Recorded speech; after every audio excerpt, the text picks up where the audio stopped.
Hello, I am an old fart, and I have a guilty pleasure. I like knives. You're looking at one of a series of videos where I'm sharing a view into my collection of small folding pocket knives. I am not an expert or an official representative of anything or anyone in any way. I just like knives. So today we're going to look at this elegant little knife. This is a Lion Steel Best Man, a modern traditional slip joint. I learned about the concept of the modern slip joint from the Zero Tolerance 0235. You can see my comments on this knife a few videos back. I really liked the concept of a slip joint made with modern materials and techniques, but the ZT 0235 didn't quite do it for me. And the main reason was that it was dangerous. The knife, the design didn't permit the blade to close far enough, and the point was still accessible when the knife was closed. And there, I've got my finger on the point of the blade, and I can cut myself on this closed knife. So that was kind of a deal killer for me. So although I like the concept, not in this knife. But I did like the idea of a slip joint made in the modern way. So I started to look to see what else was available. And searching, I quickly turned up a whole family of such knives made by the Italian company Lion Steel. I confess I had never heard of them, but the reviews were pretty good, so I thought, well, let's give it a try. So formally, this is the Lion Steel Best Man, the BM1EB. Best Man. Is this something you're supposed to give as a gift to your best man or receive as a gift from your best man? Not sure. I suspect there's a tradition there that I missed out on because I didn't do either of those things. Anyway, there are a lot of options with this knife. For scales, you can choose carbon fiber or micarta or several species of wood. For blades, you can get a clip point, a drop point, or even a two-blade model, a second blade over here, that kind of reminds me of my old two-blade Boy Scout knife. This is the single-blade clip point model with ebony scales.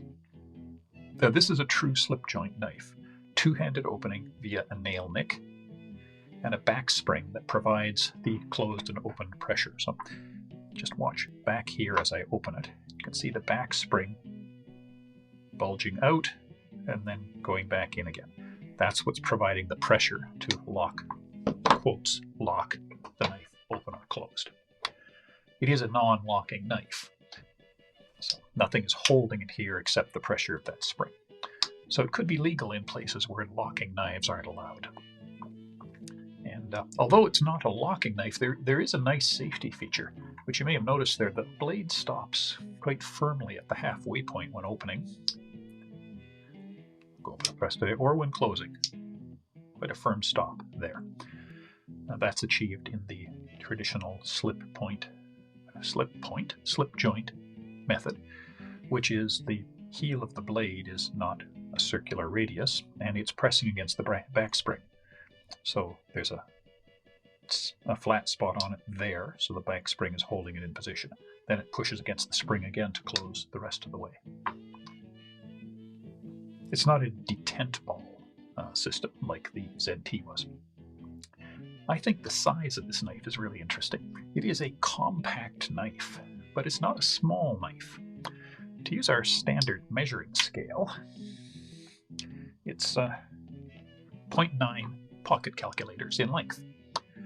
As another comparison, the Benchmade Mini Griptilian is kind of becoming my standard measure of mid-size knives. And as you can see, it is exactly the same size as the Mini Griptilian. So it's pretty much right in the middle of the mid-sized group. I think it looks smaller because it's narrow, and there's no clip, and there's no mechanics on it like thumb studs or flipper tabs. The blade is 2.8 inches long, so that's under the 3-inch limit that matters in some places. So I'm not a lawyer, but under 3-inch blade and non-locking should make this legal in more places, as I understand things. You know not to take legal advice from some stranger on YouTube, right? But I think this is probably legal in more places. It is quite lightweight. At 68 grams, it's a little bit lighter than the Mini Griptilian. The blade is very nice. This is the clip point model, which is a little funny because I generally prefer drop point blades. I've said that many times in making these videos.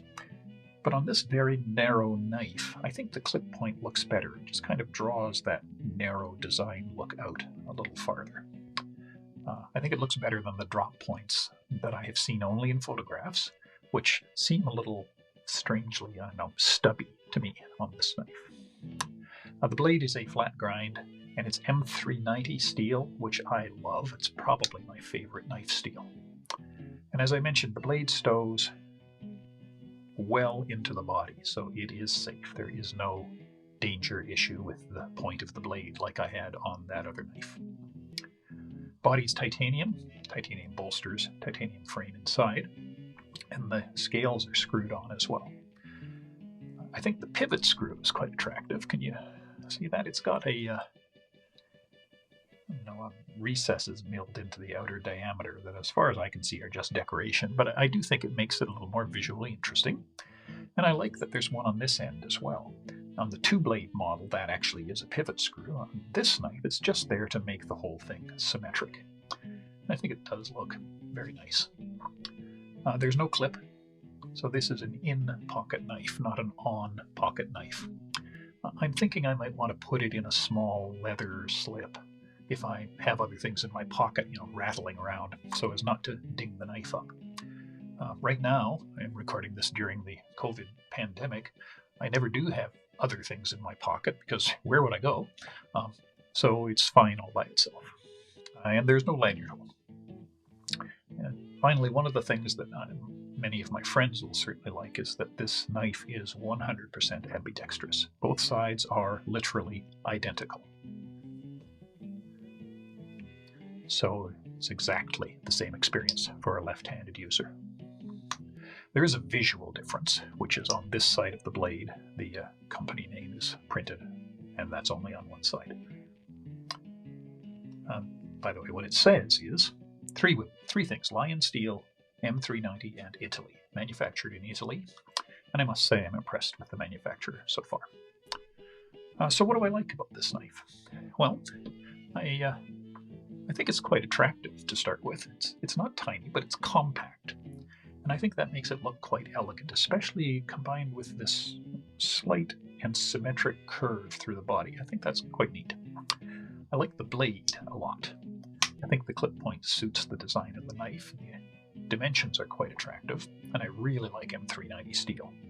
It's not easy to sharpen, but it takes a great edge, which lasts for a long time and resists damage. And so this is a wonderful cutting knife. It's been used for all kinds of light cutting around the home and in the office.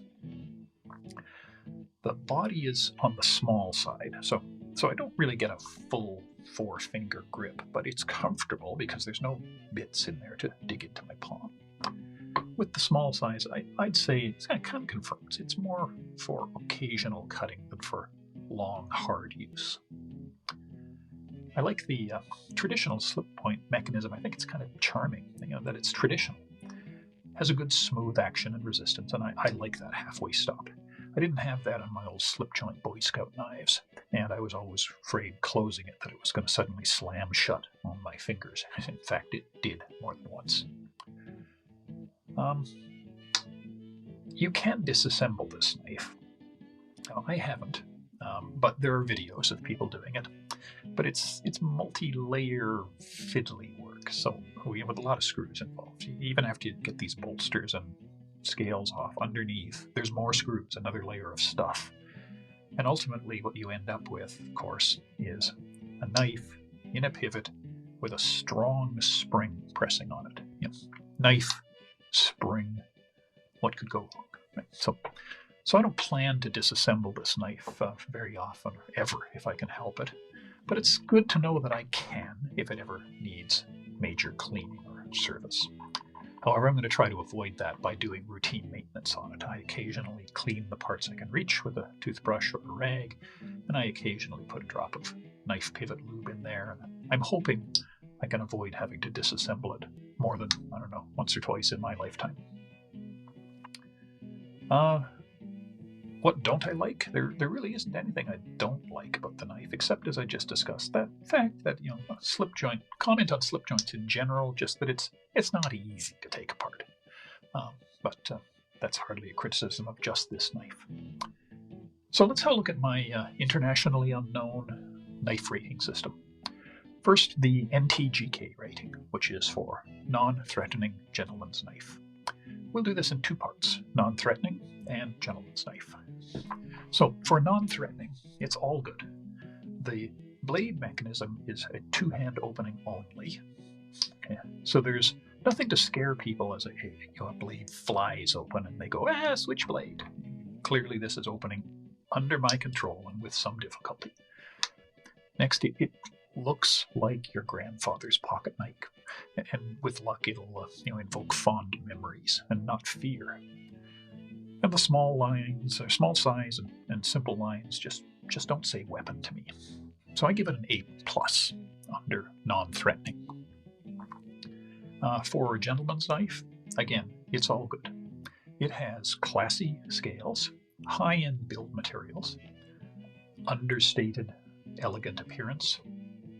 There's only 3 words anywhere on the knife. They're here on the blade: Lion Steel, Italy, and M390. It goes deep in your pocket, not on your pocket, and it's light, so it rides in the pocket well. It's not going to deform your dress pants. So I'll give it an A+ as a gentleman's knife, which means, all told, as an NTGK, it's going to score an A+. This is exactly what I had in mind when I coined the phrase NTGK.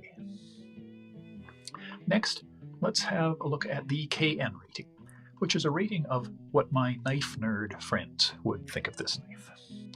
But this one is a little more complex, because some knife nerds have no interest in slip joints, while others like them for their simplicity and their traditional value. So I'm not rating it for the knife nerd who would reject it out of hand just because it's a slip joint. For the rest, the mechanism is smooth and firm. The materials are excellent. The blade is excellent.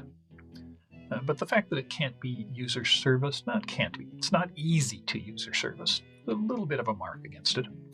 So I'm going to give it a B+ as a KN rating. And finally, the CMR, cut myself rating. Well, I've never cut myself on this knife, even a little bit, despite lots of fiddling and the need to handle the blade more directly. So an A for CMR. And in summary, this modern traditional slip joint is, well, first of all, it's my best and favorite in that class so far, because I only have 2. It's my first Lion Steel knife, and I'm very impressed by their work. I certainly expect I'll consider others from their line. It's a great knife to show somebody when I'm introducing them to the fact that I collect knives.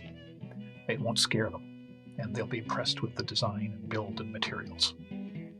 So I like this knife quite a lot, despite the lack of flashy opening mechanism. I carry it when NTGK, especially NT non-threatening, is important, and when one-hand operation is not important.